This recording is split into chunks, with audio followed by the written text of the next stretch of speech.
Tonight, we examine a single journey, one train ride, 47 minutes that changed everything.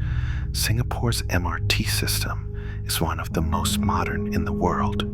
Clean, efficient, safe, over 3 million passengers daily. But after midnight, when the last trains make their final runs, the atmosphere changes. The platforms fall silent. In Chinese funeral tradition, white is the color of death and mourning. But there is another belief, older and less discussed. When someone dies violently or far from home, their spirit wears white forever, searching for the way back, unable to rest. This is the documented account of Rachel Tan, age 27, marketing executive, rational, practical. What she experienced on October 23rd, 2019, was reported to transit police and documented by hospital staff at Singapore General Hospital. The evidence exists. The questions remain. The platform at Pasir Ris station stretched empty. Rachel Tan stood alone near the yellow safety line. Her phone showed 12:47 a.m. She had fallen asleep after a company dinner, woke up at the terminus with everyone else already gone. Now she waited for the last train heading west, back home to Red Hill. The digital display showed 2 minutes until arrival. Then she heard footsteps coming from the far end of the platform. She looked up. A woman walked toward her from the direction of the exit gates. Those gates were locked. Rachel had watched the station staff secure them 30 minutes ago. There was no other way down. But here was this woman. She wore white, a long white dress, old-fashioned cut, high collar, long sleeves. Her hair hung long and straight, completely covering her face. She walked with perfect posture, each step identical to the last. Click, click, click. Rachel's throat tightened. The way the woman moved was wrong. Too smooth, too regular. The distance closed. Rachel smelled jasmine, strong and overwhelming, the specific variety used at Chinese funerals. The smell had clung to her clothes for days after her grandmother's wake. The woman in white walked past without acknowledging Rachel's presence, never adjusting her path. Her hair never parted to reveal what lay beneath. The train's headlights appeared. Rachel exhaled, not realizing she'd been holding her breath. She glanced toward the far end. The woman in white stood at the edge of the platform, facing the tracks, perfectly still. The train emerged from the tunnel. The doors opened. Rachel stepped inside the empty carriage and turned to look back through the window. The woman in white now stood exactly where Rachel had been standing. Rachel's pulse hammered. She had not seen the woman move. She simply appeared there. The doors closed. In that final second, the woman's head tilted slightly, as if deciding. The train lurched forward. Rachel was alone in the carriage. Empty seats stretched in both directions. The jasmine smell lingered. She told herself it was perfume. Rational explanation. The train slowed for Tampines. The doors opened to an empty platform. Nobody waiting. The doors closed. Rachel checked the window and saw her own reflection staring back. Behind it, something else appeared. A figure in white, sitting 3 rows back. Hair covering the face.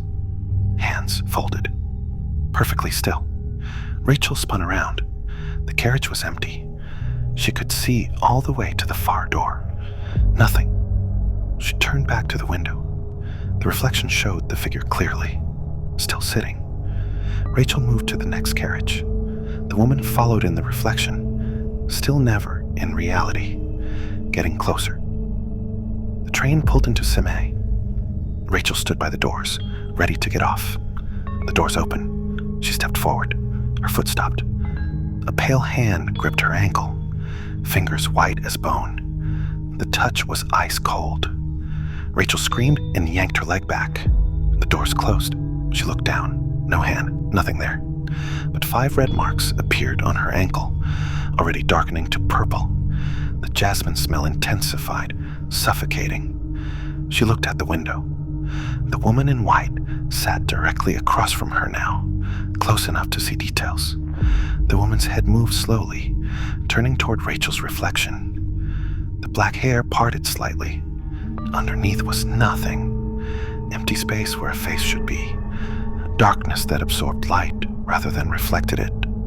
Rachel ran through carriage after carriage. The woman followed, always in the reflection, always closer. The temperature dropped. Her breath misted in the air. The train pulled into Tanamera. Rachel burst onto the platform and ran for the exit. Security cameras captured her at 1:03 a.m., running, looking behind her, alone on the platform. She burst into the night air and flagged a taxi. As it pulled away from the station, Rachel looked back. The woman in white stood under the lights, watching. Then she took a step forward, following. When Rachel reached her 5th floor flat in Red Hill, she ran for the lift. The doors opened to an empty car. She pressed 5. As the doors closed, the jasmine smell returned. In the polished metal reflection, the woman in white stood behind her. Rachel threw herself out at the 4th floor and ran up the stairs. She reached her flat, fumbled with her keys, burst inside and locked everything. Chain, deadbolt. She turned on all the lights, checked every room, empty, windows locked, 5th floor. No one could get in. She sat on her sofa, trying to rationalize.